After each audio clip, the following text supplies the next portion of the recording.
CJ, first off, I want to say that it's truly just really lovely to see you. It's been a few years. It's been basically 3 years. I saw CJ last maybe like 2 months before the pandemic, and so this is our first time hanging out, so I'm really excited about that. And my fourth time leaving the house. So I wanted to start our conversation talking about your series and this show with how when we first met, it was when I was at LACMA, and I believe you had just finished working on Heyliger, and that work dealt kind of explicitly with the desert and the sun of the desert and different kind of actions happening in the desert. And I'm interested for this series, for 13 V's, what brought you to the sea, just as a starting point. Sure. So, topographically, in terms of terrain, I feel like obviously it's a very clear shift in between the previous work and this work. But for me, they sort of come from the same place, which is investigating this kind of gap in between the way that we see the world as human beings and the way that the camera picks it up and records it. So the Heyliger work was about incorporating different photographic gestures, multiple exposures, moving the camera, that sort of thing, to create these images that were specifically photographic in the sense that they're images that only the camera can see. That sort of register breaks away a little bit. So 13 V's was sort of an idea that came along with moving to San Diego, so having much closer proximity to the water. And honestly, I'm a lecturer, so I'm always riding up and down the 5 to go teach. And there was a point where that reflection off of the water was just like so strong and present and just like kind of a metronome in my work week. So in Heyliger, I started experimenting with solarization and trying to sort of get my arms around that process. So that idea just sort of like came to me while I was just sort of like thinking about pictures on the commute. And then when the pandemic started, it was nearby. It was something that was just something I could like chip away at every day, especially in those early stages where we didn't really know what was going on. You know, it was like a way to just sort of like get out of the house, keep busy, keep grounded. So that's sort of the origin of it. Could you talk a little bit about, first off, were you spotting locations when you were kind of going up and down the coast? Was that kind of how you would find spots of interest? Or was that more of a kind of spiritual thinking that maybe I might think about a series? I guess, was that tied into your commute? So it would have been nice if I could have scouted during, but because of the way that, like, in order to get the solarization to take place in any kind of predictable way, there are just a lot of factors that all need to kind of align perfectly. So there was a lot of like, oh, that view looks great, and then a lot of disappointment that would follow just because, you know, the angle of the sun is in the wrong place that time of year or things like that. So, you know, in a way, it was a great vehicle for kind of exploring and a part of the state that was new to me. And also just to get a little bit more in tune with, you know, my physical location and the sun and all that. So I feel a lot more kind of in touch with the environment just because of those needing to sort of keep track of, you know, 10 different criteria in order to get the thing to happen. So that has definitely been part of it. It's been kind of like fulfilling and enriching just in terms of the way that I interact with the landscape. Great. Could you talk a little bit about, you mentioned solarization, using that for Heyliger, and then also this idea of trying to think of the landscape and all the steps you have to do to kind of capture these images. Could you talk a little bit about, I guess, how you accomplish the effect of solarization? Is that something you do, you know, is it really in camera, is it in printing? Can you talk a little bit about that? So solarization, for those of you that don't know, which you shouldn't, it's nerdy and really obscure, is an effect that takes place when photographic material is vastly overexposed. And that's what causes the brightest areas in these photographs to turn black. The best example, or most clear example, is probably the sun over there. So during the Heyliger work, I have always been interested in 19th century photography, and in a lot of 19th century photographs where the sun's included in the frame, you'll notice a sort of like black sphere looming over the horizon, and that's an effect of solarization. So it was kind of cruder material in the 19th century. It's something that's been engineered out of film. So it became this kind of challenge, especially during the Hellmirage work. It's something, if I went to a place and I just wasn't really feeling it, or it was kind of a bust, it was this kind of like challenge to see if I could like conjure the black sun again. And so kind of experimenting with that. So in order to accomplish it, it's this kind of combination of the way that the film is exposed. So I did the math once, and it's something that's like the film needs somewhere between 2,000 and 4,000 times the amount of light that it needs to form a legible image. So you're just saturating the film with light. And then the other part of it is tailoring the development to hold that back. So in order for it to happen, especially in these images, the film's kind of like coming right up to its limit of description. So the challenge is in like not pushing it too hard where it goes beyond and becomes illegible. So in order to get it to happen, I have this convoluted system of like measuring the intensity of the light off of the water, and then I balance that with the amount of ambient light on the scene, and then Excel was involved. It was a whole thing. It's like, we don't need to get into all of that, but essentially it's exposure and development is how it happens. So the atmospheric conditions need to be very specific. So like when I said it's helped me get in tune with the landscape and that sort of thing, it really has, I just pay much closer attention to all these little factors that, when you're a landscape photographer or just a photographer in general, you notice these sort of like qualitative characteristics of light. And so it's sort of like shifted into a more kind of like quantitative thing, which brought me back to that idea of photography being kind of an art science in the 19th century. So I felt like I was sort of engaging with that part of photography's history, which I enjoyed also. I remember in first meeting you being really taken by the idea that, I think so much photography can be conceptual, theoretical, and kind of, coolly, kind of coldly cool sometimes. And I remember in meeting you realizing pretty early on that like, oh, you're a technical photographer in a really amazing sense that kind of doesn't get as much appreciation in some ways. Like you really understand, as you said, the light to color to time to all the different things you need to get an image. And I remember being really taken with that immediately. But that said, I would be really interested to know how much of that information you want a kind of viewer to know going into this work, in the sense of if they're looking at a piece and they're seeing this kind of abstracted form of light and darkness, do you want them to access the work with that information in mind, or is that really is that for you? So I don't like to get mired in the technical in terms of what I would expect or anticipate a viewer to know in order to engage with the work. So, and that's been one of the challenges with the series, is sort of like walking that line between representation and abstraction. So one of the things that I found effective in sort of like opening the door a little bit wider, so that you don't need to be a nerd like me, is making images where, like with that image in that corner and the image with the black sun again, where there's that sort of like dark streak down the middle, how it kind of reads as that after image of like looking at something very, very bright.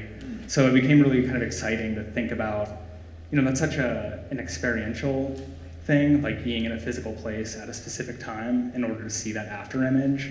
So to be able to kind of like package that into a photographic print was really kind of exciting to me. I mean, photography is always kind of engaging with memory and place, but that just seemed like a very, for me anyway, kind of like fresh way of putting that kind of like physicality and experience into the work. And I think with the Hellmirage work also, I think one of my interests, like the images that make it out of the studio, are the images that feel like uncannily familiar.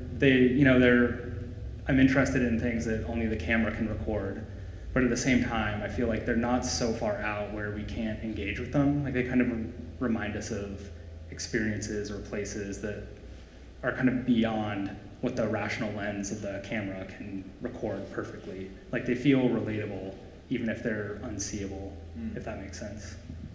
Yeah, so, I mean, then to that point, I guess, I'm interested to know with the play of legibility, you've brought up legibility, like if something can be registered as, identifiably, obviously the ocean, but could you talk a little bit about the process of finding that sweet spot of, not going into full abstraction, but having it be kind of recognizably a source, be it the ocean or something like that? What is that for you? What are you looking for? And is that something you're looking for when you're taking the image or when you're printing the image, or is it a mixture of both? So one of the things that has held my interest for so long in this series is that even with Excel involved, it's chaos. It's like the ocean is constantly moving, clouds are moving in and out. So given that I tend to approach my photography from such like a technical nature, usually like up until this point in my life, I've always been able to sort of make the drive home with this like inventory of like, oh, I'm excited about this, and oh, like that one, I'm excited to see the contact print of whatever. With this series, just given the nature of everything, I never know. So it's been really generous in that sense that it's always kind of a surprise for me as well when I see the contact sheets. So in terms of like finding that sweet spot that you referred to, a lot of that really comes to how the images kind of sit next to one another. Like one of the challenges in putting the show together and sorting the edit out was making sure that it wasn't too out there. And one of the things that I found helped was the inclusion of horizon lines kind of throughout the place. So it's like with images that fall into pure abstraction, like that piece, or this one behind me, if there's too much of that, I feel like you lose the sense of what you're looking at, or where I'm standing or where the viewer is standing, that sort of thing. So having that orientation point of the horizon was something that I found useful to kind of deploy in terms of like an anchor to sort of like keep that accessibility. The abstraction for me it always feels like a gift. It's like that image in particular, I've tried to remake it 100 times and it still hasn't worked out. So it's like this elusive kind of thing that keeps me really engaged. And it's like the process of going about collecting these has been, it's really exciting in that way, where it's like I'm so used to having full control and being able to predict what's going to happen. Yeah. And I find that my process, given that I'm so technical, I find that one of the best things I can do for my work is to like add a pinch of chaos, like through some different factor. So here it's just sort of like letting the environment give me what it's going to give me, letting the film do what it's going to do, and then just sort of like trying to make sense of it in the studio. And a lot of the times it doesn't work out, but when it does, it really feels like a gift, like more so than any other series I've ever worked on. I love that. I love that work too, because it is probably the most illegibly kind of not about the ocean or about the sea, but it is so much about the reflection of it. And I'm wondering, with that in mind, kind of like in some of your earlier work, and in this series too, I think that the sea is definitely this kind of subject, but it's also this kind of canvas, and that the sun is really kind of what might be considered subject in some ways. And I was wondering if with that though, in looking at your work, I was thinking a lot about I think it's the first photograph of the sun, which is from like 1845, which I love because it's just a circle of light, which means it's nothing in some ways. Like there's sunspots, but it's just like light hitting into a thing. It makes no sense to me. So with that in mind, I'm curious, kind of to you, if you think, is this light hitting and the reaction the thing you're capturing? Is that the subject, or is it in some ways the photograph itself in all of the kind of response to the light hitting everything. Obviously it doesn't need to have a subject, but I'm wondering what you kind of think about capturing in those moments. Yeah, with photographing the sun, I don't know, it was like 10 years ago, this whole idea of just like allowing the source of photography to be the subject has been kind of rolling around in the back of my mind. And with this series in particular, there's something about kind of like leaving the photographic material to do its thing, and then like leaving the sun to do its thing, and then just like seeing the way that the picture draws itself on the piece of the film. So it feels, it doesn't feel like I'm carefully constructing an image. It almost feels like this kind of like experiment where I'm setting up the conditions for this thing to happen, and then just allowing for the photograph to like generate in whichever way that it does. And in certain images in the series that are not, well actually no, like this is a good example where it's 14 photographs taken from the same vantage point within minutes of each other, and there are 14 completely different manifestations of solarization, and that's combined with the surf coming in and out. But yeah, like I mentioned earlier, just that sort of like letting go and letting the pictures happen as the sun draws them, in that like kind of purest photographic sense, where the light is just reflecting off of the surface and then changing the surface of the film on a molecular level and just allowing that to happen. Do you see this as, I'm wondering then also where you fit into these images? Do you see these were made, I guess, when was this, what is the series, the parameters and kind of the dates in which you started this series first off? I would say the kind of like proof of concept, because it took a long time to get the reflection off of the water to cause that solarization to take effect. But I would say, so that took a lot of tinkering. I would say the proof of concept was late 2019, I think. I mean, kind of right before the pandemic. Like that's one of the earliest images in the series with the black sun in there. So in terms of like actually, I'll let you finish the question. Oh yeah. I mean, the question being where do you fit in with the works? I mean, do you see this as a personal, do you see this as connected to your move to San Diego, as the connection to getting closer to the ocean, is tied to the pandemic? I guess that's also something I'm interested in is do these, beyond the kind of technical and visual, kind of what is the emotional connection for you to these images of the sea? I mean, it's a little bit of all of the above. It's like any time I move to a new place, it always takes me a while to sort of get my bearings, figure out what's interesting, figure out what's worth exploring. So like that geographic change was definitely a part of it. The pandemic was also a part of it as well. There was something, I mean, I would be out there, right when people were like starting to leave their houses, still like wearing masks outside, where we still like didn't really have a sense of what was happening. But when these need to be made in this kind of like specific window of time, which is like an hour and a half before sunset. So there was something that was happening during the pandemic where like people were leaving their houses to like see this one, like when things felt so chaotic and inconsistent, it was like the one consistent thing that sort of like brought people to the edge of land, like to look at the sun setting. And there was something really kind of like human about that, and moving. And this work for me is about that sort of, like that humanness and the way that we see the world is such a present part in the way that I think about these images, and I guess like what I'm trying to depict. Like that the camera can maybe suggest a reality beyond our understanding, or where this thing that we've spent over a century perfecting, where it's sort of like so that it perfectly matches our kind of spectrum of vision, where that kind of like fractures off from itself.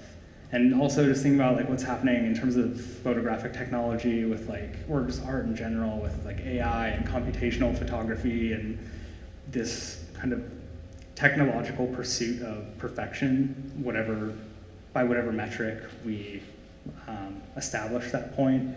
There's something about like embracing the flaws that felt human and just felt sort of like more natural or more exciting to me as an artist. You know, it's like doing everything wrong on purpose in pursuit of like hopefully maybe getting something right every once in a while. And it just like felt really relatable, I think, to like how I think about works in the studio and photographs and that sort of thing. I like the idea of doing everything wrong with an Excel sheet in which you're tracking all the different. You brought up 19th century photography and the kind of importance to that in thinking about this series, but a lot of your work. And actually, it's funny because while I was looking at your work, I was also I started looking through this book I have of Timothy O'Sullivan's landscapes that he did in the post-Civil War period. And this idea that there's this little print note about how the sky would be blown out in the printing process, so that to respond to that, doing the wet plate, he would paint a kind of matte of the sky. And what I loved is that when there was a mistake, basically, when there was a little bit of a gap between the sky and the kind of landscape, there would be this kind of this bar of visibility. And I loved that because it was a flaw, it was a mistake. And I was thinking about how, to him, that must have been registered as maybe an imperfect image, I'm assuming. But for you, there's this idea of this embrace of that flaw because it speaks towards the kind of photographic nature of what you're looking at. And I was wondering and in your artist statement, you talk about Gustave Le Gray, the French seascape photographer. What do you, I guess, why do you look back to the 19th century photographers, and what do you kind of glean from them, either technologically or kind of aesthetically or spiritually? What draws you to them? So I've been interested in 19th century photography, since I studied photography in undergrad. There's just something about, particularly with like the topographical surveys and expeditionary photography, I don't know, it's like when you're 18 and you hear about these like cowboys like going out, like there is something kind of romantic about that I think when you're younger is very like seductive. But the more that I sort of like studied photography and engaged with the medium, it was really just the sort of like tinkering and problem solving. I'm always sort of like thinking about things from that sort of like nuts and bolts point of view, or at least partially. So that idea of sort of like trying to get the material to solve a problem is something that has always sort of like pushed ideas forward through most of the recent series that I've been working on. And in terms of like Gustave Le Gray, who's like another artist who problem solved to work around this technical shortcoming. So Gustave Le Gray, the material available at the time couldn't record both the light in the foreground, like the sea and the sky, simultaneously. So to sort of work around that, he would make one negative of the sea and another negative of the sky, and then combine the two together in like a technique called combination printing. So, he was an influence in terms of like what we were looking at. We're both photographing seascapes, but more than that, it was that idea of kind of like using the camera to capture and compress or condense two realities onto like a single two-dimensional surface. So where he's sort of, making two images to suggest the truth, so it like looks natural and looks familiar. I was really interested in allowing the material to sort of like show us our world and then show us this world that's sort of like beyond the threshold that like looks familiar but also looks different. So there's like kind of two divergent realities being viewed simultaneously all through we put the camera in this like privileged position where if it's been photographed, we can trust that it's real or that it exists. So to sort of like depict that kind of thing through, a rational tool I think it's kind of like an interesting idea to think about. I like that idea also about temporality, that changes. I think you had actually told me once a long time ago about the Gustave Le Gray seascape moving of the sky. Did he use this? Did he repeat the sky for different images? Like, did he have a set sky, or was it always? I think there was like a stockpile, but I'm not a photo historian. Yeah. So I don't know for sure. Does someone here know? Anyone? Okay. Yes. Thank you. That makes me really happy. Well, I love that idea then also in connection to this series about kind of temporality, which is that when you're, for Gustave Le Gray, that's two different times being collapsed into one as this like assumed singular image, and that when you're photographing the sea, I would be curious to know about kind of with exposure times and kind of, this idea that, how much were you thinking about kind of a flow of time being captured versus kind of capturing a single still image, or were you playing with both? Yeah, so it's interesting in terms of thinking about time in like the technical sense, because the kind of threshold where these images can be made is like so narrow, so that like the difference between an image that feels like mostly correct, like that one, and one that feels fully abstract, like that image in the back, where there's almost like nothing viewed in the positive, is very, very narrow. So, and when I first set out to do these, I thought the exposure times would need to be like incredibly long, which is not the case. So usually, even with Excel, I'm sort of just like kind of covering my bases and just like trying a lot of different exposure times to arrive at a single image, and that sort of like adjusts. It's almost like a slider between like reality and abstraction, and I never really know how those two are going to like manifest within one another. So like on the technical end, that's how I think about time, is it's this kind of, it gives me agency over like how uncanny the thing is going to look when it's finally printed. But then in terms of like time as a concept, again, like I don't want to keep bringing the pandemic up, but it was this sort of like escape or like meditation on the ocean, and given the sort of chaotic nature of it, I eventually just had to embrace the idea that I would just be there in the place, setting up the parameters and then just allowing the thing to sort of happen. So in a sense, like the whole series, this is kind of like meditation on light, meditation on the sea, meditation on photography. One sort of shift from that would be this series, where it's this sort of like repeated view over and over again, where I think that's the most sort of like direct representation of that kind of like meditative quality to the work, where the other images I feel like kind of on their own, or even arranged in a room like this, I almost feel like they exist out of time a little bit. Like they're, I don't want to say like timeless, but I just feel like it's a different kind of interpretation of time as we typically think about it when we think about photographs or landscape photographs. So that series, I think, is where that sense of like standing and engaging and looking is most present or apparent in a direct way.